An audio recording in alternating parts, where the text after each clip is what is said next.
ब्रेकनंतर बुलेटिनमध्ये आपलं पुन्हा एकदा स्वागत। पुण्यामध्ये केंद्रीय राज्यमंत्री मुरलीधर मोहोळ सध्या बोलतात। आपण थेट जाऊयात। आपल्या देशातील जी विमान सेवा देणाऱ्या सगळ्या कंपन्या आहेत, अहमदाबाद दुर्घटनेच्या नंतर पायलट असोसिएशनने ही मागणी केली होती की 10 तासाचा आमचा जो टाइम आहे तो कमी केला जावा, तो 8 तासाचा केला जावा। आणि म्हणून दिल्ली उच्च न्यायालयाने तसे निर्देश पण दिले आणि मग ताबडतोब DGCAनं सर्व विमान कंपन्यांना तसे निर्देशही दिले। याची अंमलबजावणी फ्लाइट ड्यूटी टाइम लिमिटेशन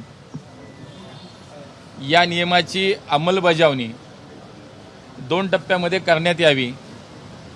1 जुलै 2025 व 1 नोव्हेंबर 2025 अशा 2 टप्प्यामध्ये प्रत्येक विमान कंपनीनं जे नियम आता दिलेत त्यानुसार ताबडतोब आपल्या व्यवस्थापनामध्ये बदल करावेत। परंतु इंडिगोने मात्र अगदी शेवटपर्यंत 2-4 दिवसापर्यंत सुद्धा त्याच्यावरती कुठलं काम केलं नाही आणि म्हणून 10 तासाचा कामाचा अवधी 8 तासावरती आला। आज 65% विमान सेवा डॉमेस्टिकमध्ये इंडिगो देशाला आज देते आणि म्हणून एकतर अगोदरचं पायलटचं आणि क्रूचं असलेलं संख्याबळातली कमतरता आणि 2 तास कमी झाल्यामुळे त्याच्यामध्ये अधिक कमतरता मनुष्यबळाची निर्माण झाली आणि म्हणून मागच्या 1 नोव्हेंबरपासून जे 4 दिवसापूर्वी या मधल्या काळामध्ये हळूहळू हा सगळा ताण त्या व्यवस्थेवरती वाढला आणि पूर्ण यंत्रणा कोलॅप्स झाल्याचं आपण सगळ्यांनी पाहिलं। भारत सरकारचं सिव्हिल एव्हिएशन मिनिस्ट्री आमचं जे खातं आहे त्यांनी सिरियसली त्याची त्वरित गंभीर दखलही घेतली।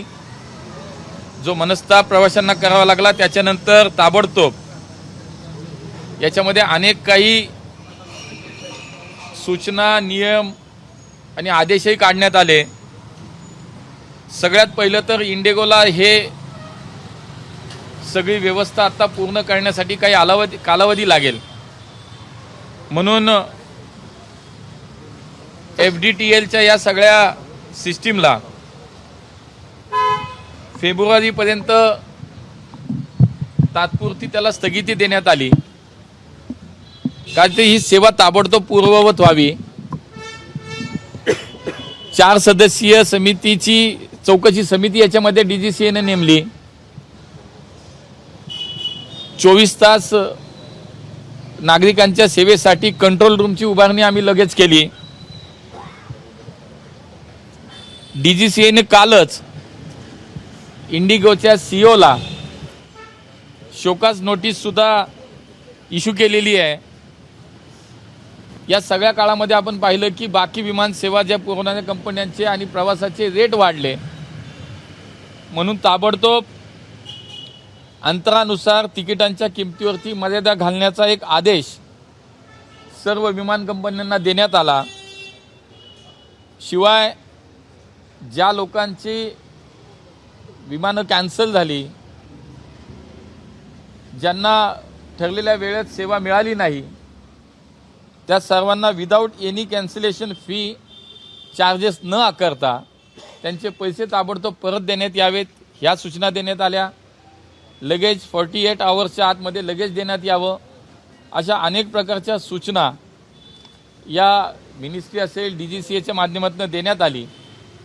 आता 4 सदस्याची चौकशी समिती याच्यामध्ये नेमली आहे आणि त्यानंतर त्या समितीचा अहवाल झाल्यानंतर निश्चितपणे पुढची कारवाई केली जाईल। आम्ही पहिल्या दिवसापासून सांगितलं की झालेला प्रकार हा अत्यंत बेजबाबदारपणाचा आहे। कुठलीही जबाबदारी न घेता देशातील या विमान सेवेला जो काही खोळंबा तयार झाला, जो काही अडचण तयार झाली, त्याची जबाबदारी निश्चित केली जाईल. चौकशी समितीमध्ये जो अहवाल आहे त्याप्रमाणे कारवाई केली जाईल. नाही, काल त्यांना शोकॉज नोटीस दिली आहे आणि चौकशी समिती 4 सदस्यांची नेमली आहे. त्यांचा रिपोर्ट येईल. वन ऑफ द हायएस्ट काय कधीपर्यंत होईल साधारण काही फ्लाइट्स आता निघतायत मात्र मागच्या 2 दिवसात सुद्धा परिणाम करतात. मागच्या जो 4 दिवसापूर्वीचा जो आपण पाहिला की जो परिणाम दिसत होता तो हळूहळू कमी झाला. मी काल पुण्यात आल्यानंतर मी पुण्यातली परिस्थितीची काल विमानतळावरती जी माहिती घेतली की रोजच्या साधारणतः 57 मुवमेंट ह्या इंडिगोच्या पुण्याच्या विमानतळावरनं होत होत्या. त्या जवळपास मागच्या 2-3 दिवसापूर्वी जवळपास 90% कॅन्सल होत होत्या. मी आजची माहिती जेव्हा घेतली की काल आल्यानंतर की उद्या काय, तर त्या माझ्या माहितीप्रमाणे 57 पैकी 37 का 38 आज सेवा म्हणजे रूट आज पुन्हा चालू होत आहेत. त्यामुळे ते हळूहळू पूर्ववत होत. एबीपी माझा, उघडा डोळे बघा नीट.